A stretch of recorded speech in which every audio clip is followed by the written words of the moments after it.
cool about human beings, Homo sapien, our species? We walked through these 4 elements, absorbing them and eliminating them. It's that simple. We make it really complex. We complexify it, but it's so simple.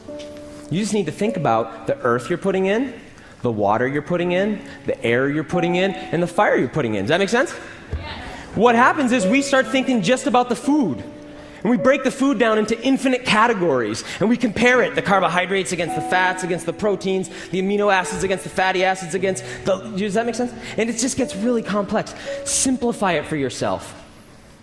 I always talk about how our bodies are like a fish tank. Mostly water, little living things in there like fish. Now, if we had a fish tank, it needs the 4 elements, right? We have the water. We have that little bubbler thing, you know, a fish tank has? That's the air, right? And we have that light that you need on the fish tank. That's like the sun, right? And then you got to put in the fish flakes. That's like the earth, right?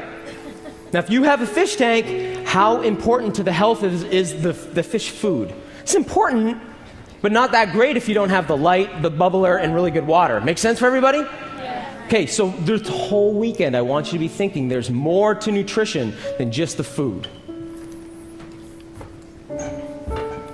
So the digestive system, that's an organ of nutrition and an organ of elimination. Stuff goes in, stuff goes out. You're going to hear tons about food today, so I'm not going to go too deep into it. I want to tell you something I got really excited about this year, and that happened as a result of one of the worst disasters of our lifetime that happened in Japan, right? Fukushima. Fukushima was a reminder that we've been putting radioisotopes out into our environment. Who's getting exposed to radioisotopes right now? I am. You are too. Guess what? You live in a radioactive world now. Let me say it again. You live in a radio-contaminated world. Again, that could be like, oh, I don't want to leave the nest. Mommy, Daddy, I don't want to look at reality. But it's reality, isn't it? It doesn't have to be scary. What it means is you better become a master of adaptation, and you're going to need certain skills and certain tools to overcome that. That make sense? You live in the Mad Max world that we made movies about when we were kids. This is it. There is cesium in the air right now. There is iodine, radioiodine. There is radiostrontium all around us. I got really excited because I was like, once that disaster hit, it was like, what are we going to do? We got to do something right now. And I got really excited about something. And that was clay and zeolite. Who's been hearing about that?